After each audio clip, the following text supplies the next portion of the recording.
What are left and right manipulator? A left and right are the manipulator in the iomanip header file, which is the part of C++ standard library, that control the alignment of output within a field with set by set W. The default output is right justified. To left justify the output, you use the manipulator left.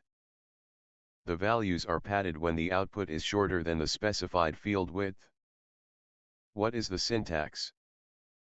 C out right. C out left. You can disable the manipulator left and right by using the function unsetF. What is the syntax? C out.unsetF bracket open ios double colon right. Bracket close semicolon. C out.unsetF bracket open ios double colon left. Bracket close semicolon. Kindly watch the video to learn how to use left and right manipulator in programming.